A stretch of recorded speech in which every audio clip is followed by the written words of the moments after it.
बड़खल विधानसभा 87 व फरीदाबाद 89 विधानसभा के 12 आवेदनकर्ताओं ने शनिवार सुबह 11 बजे मैकपाई टूरिस्ट कॉम्प्लेक्स में प्रेस कॉन्फ्रेंस का आयोजन किया, जहां सभी मीडिया कर्मी उपस्थित थे। मीडिया के जरिए पंजाबी समाज अपनी बात पहुंचाना चाहता है। इसी विषय को आगे बढ़ाते हुए पंजाबी महासभा के 12 आवेदनकर्ताओं ने साफ कहा कि कांग्रेस पंजाबियों को फरीदाबाद से राजनीति में हिस्सेदारी दे। उन्होंने पत्रकारों से कहा कि हम 12 आवेदनकर्ता पंजाबी समाज से हैं और हम आपके द्वारा अपने शीर्ष नेतृत्व तक अपने पंजाबी समाज का पक्ष पहुंचाना चाहते हैं। इस प्रेस वार्ता को आयोजित करने का हमारा यही मकसद है। हम ये कह रहे हैं कि विनेबिलिटी हमारी है, हम सरकिनार नहीं कर रहे, डिसीजन भी तो नहीं ले रहे ना। अगर आपको कांग्रेस पार्टी टिकट नहीं देती तो क्या करेंगे आप? अभी हम आपस में हम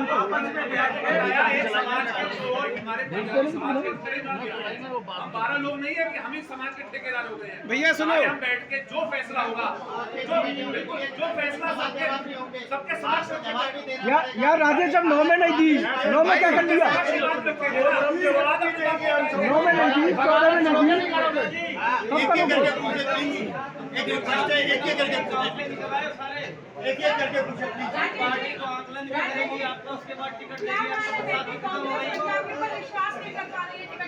हम विश्वास जताने के लिए तो यहाँ पर इकट्ठा हुए हैं। नहीं, हम तो लगातार पार्टी से अपनी मांग रखते हैं। नहीं, हमने लगातार अपनी पार्टी से हमेशा मांग रखी है। अब ये तो हाईकमान सोचेगा। आगे बात रख रहे हैं। बीजेपी को 10 साल तक फिर समाज को कहाँ मान रहे हो आप? समाज को यार एक मिनट होल्ड तो दो। समाज को अपनी इच्छा से तो पुनः एक तरफ आवाज आने दो। बना दिया विधायक, एक जना जवाब दे दो भाई। 10 साल तक हमारे मुख्यमंत्री पंजाबी रहे। हम पंजाबियों ने आजमा लिया, कितना आजमाएंगे? तो आपको तो खुशी होनी चाहिए, बीजेपी ने पंजाबी किया। मेरा एक सवाल और है, मेरा एक और अंतिम सवाल है। अगर आपका कहीं मन ये तो नहीं है कि हमें विधानसभा नहीं मिल रही तो नगर निगम के मेयर की टिकट मिल जाए, आपका मन ये हो कि भाई विधानसभा में तो नहीं, विधानसभा मेयर की मिल जाए। आज मैं आपसे एक बात जानना चाहता हूँ सबसे, हमारा अगर टिकट मिल भी जाए और अब जीत भी जाए तो हमारा ध्येय क्या है? हमारा ध्येय समाज सेवा ही है ना। क्या हम अपने ध्येय से भी बाहर हो गए? चाहे बीजेपी से लड़ो, चाहे कांग्रेस से लड़ो, जो भी विधायक बनता है वो पूरे शहर का बनता है। और उस वक्त ये नहीं होता कि शहर में एक किसी कम्युनिटी की सर्विस करेगा, उसको पूरे शहर का ध्यान रखना है। आज जब पंजाबियों का टिकट नहीं बनती, इसका मतलब ये नहीं कि हमारा रास्ता बंद हो गया और आगे शहर की सेवा नहीं करती। अगर बीजेपी किसी पंजाबी को तरीके है जो पार्टी हमें दे सकती है और हम उसमें अपना योगदान शहर के प्रति दे सकते हैं। हमको ये कैसे कह सकते हैं?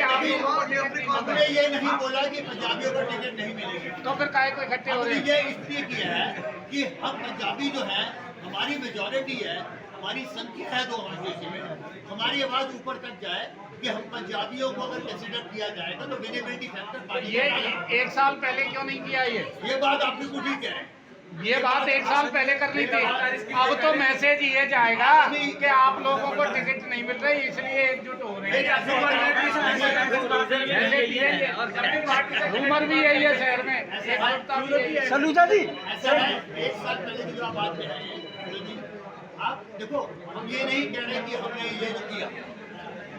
पहली बार ऐसा हुआ कि जैसे कांग्रेस ने एप्लीकेशन मांगी, सबके नाम पब्लिश हुए, हमको पता चला ये तो हमारे में से ऐसा नहीं है, हमारे और भी कुछ लोग जो बाहर हैं उन्होंने भी पहले कोशिश की है, उन्होंने भी पार्टी में टिकट मांगी। हमको इस बार ये महसूस हुआ कि चूंकि हम सारे पंजाबी होके एक साथ होके अगर हम अपने जुबान को जोर देंगे तो हमारी आवाज और आगे तक जाए। क्योंकि पहले अकेले हमको अपनी गलती का एहसास हुआ और इसलिए सारे इकट्ठे होते पुरजोर इस बात में जाना चाहते हैं कि पार्टी में आवाज जाए। देखिए, आज की पंजाबी सभा की आयोजित की हुई प्रेस वार्ता का मुख्य उद्देश्य एक ही है कि फरीदाबाद लोकसभा के अंदर 9 विधानसभाएं आती हैं और मुख्य रूप से 9 विधानसभाओं में 2 विधानसभाएं जिसको हम फरीदाबाद 89 और बड़खल 87 के नाम से जानते हैं, तो कहीं ना कहीं ये 2 क्षेत्र ऐसे हैं जिसमें बड़खल 87 नंबर 1 पर आता है पंजाबी बहुल्य क्षेत्र के अंदर, और दूसरे नंबर पर फरीदाबाद 87 आता है। तो हम अपने शीर्ष नेतृत्व से आप लोगों के चैनल के माध्यम से अपनी बात पहुंचाकर कि ये 2 टिकटें कम से कम पंजाबी समाज को दें, जिससे कि आने वाला समय पंजाबी समाज का भी बेहतर हो, सशक्त सर ऐसा नहीं लगता सर पंजाबी समाज को सर वैसे भी सर कोई पार्टी जो है वो सपोर्ट देती है भाजपा ने कांग्रेस भी देती है सर, लेकिन सर क्या वजह थी कि सर फरीदाबाद से सर टिकट नहीं मिली?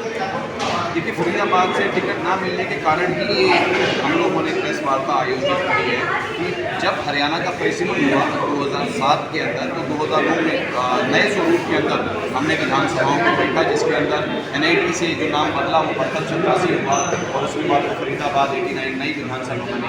लगातार 2009 से लेकर और 2024 तक हमारे समाज को दोबारा ही करने का मौका नहीं मिला, तो कहीं ना कहीं मन में एक पीड़ा थी। इसीलिए समाज के सभी समझदार लोगों ने एक बात करी कि अब हमें अपने ही समाज का कोई बच्चा अपने लिए चाहिए। इसीलिए इस प्रेस वार्ता का आप लोगों के माध्यम से हम लोगों ने आयोजन करा और निश्चित रूप से आप लोगों के ही आशीर्वाद से ये सफल हुआ। सर मैं ये क्वेश्चन सर आप सर जाति बात सर आप क्या करेंगे आपकी सरकार? मैं आपके सामने आपने दो प्रश्न करें, एक प्रश्न मेरे द्वारा जातिवाद और दूसरा आपने बोला बात काबिलियत की। देखिए, हमारे पंजाबियों से हम किसी को भी छोटा या नीचा नहीं दिखाना चाहते, मगर आप इतिहास उठा के पढ़ेंगे फरीदाबाद का। जब फरीदाबाद बना, फरीदाबाद के विकास को लेकर जो योगदान पंजाबी समाज ने करा, रही सभी 36 बिरादरी हैं, हम सभी बाकी 35 बिरादरियों का सम्मान करते हैं, सत्कार करते हैं। फरीदाबाद को बसाने में, इस रेगिस्तान के शहर को गुलिस्तान तक का सफर तय करवाने में केवल और केवल जो सबसे बड़ा योगदान रहा वो पंजाबी समाज का रहा। आज कहीं ना कहीं हमारे समाज को हमारा हक नहीं मिल पा रहा, तो हम अपने हक की आवाज़ उठा रहे हैं और बाकी 35 समाज भी हमारे सिर के ताज हैं। हम कभी भी किसी का अपमान नहीं करते। आप उठा के देखिए, जब शहर के पूर्व महापौर, शहर के मेयर के रूप में, महापौर के रूप में स्वर्गीय श्री अशोक अरोड़ा जी ने पदभार को संभाला, तो उस समय कांग्रेस के मेयर थे, निगम के अंदर कांग्रेस के मेयर थे और प्रदेश में हुड्डा साहब की सरकार थी और केवल 4 पार्षद होते थे भाजपा के, जिसमें से एक द्रौपदी अध्यक्षा जी होते थे, अजय बैसला जी होते थे, शायद कुलदीप तेवतिया जी होते थे और ओम प्रकाश रक्षवाल जी होते थे। आप RTI लगा के उसमें चेक करिएगा, राइट टू इन्फॉर्मेशन के तहत, क्या कांग्रेस की सरकार ने अपने राजा होने का दायित्व नहीं निभाया? क्या इन 4 पार्षदों को जो कि भाजपा के थे उनको क्या समान रूप से विकास नहीं मिला? तो भाजपा के मुख्यमंत्री ने हमारे NIT के 86 के जो सर्वश्रेष्ठ विधायक पद के, जिनको अवार्ड दिया खुद स्वयं मुख्यमंत्री जी ने, NIT की 86 के लोगों को विकास से वंचित क्यों रखा? ये एक मुख्य रूप से फर्क है भाजपा की विचारधारा और कांग्रेस की विचारधारा का। तो कांग्रेस की विचारधारा और पंजाबी समाज, ये दोनों चीजें आपको ध्यान रखनी पड़ेगी। पंजाबी समाज और कांग्रेस की विचारधारा जब जब मिलते हैं, समाज को समान रूप से सत्कार और विकास मिलता है।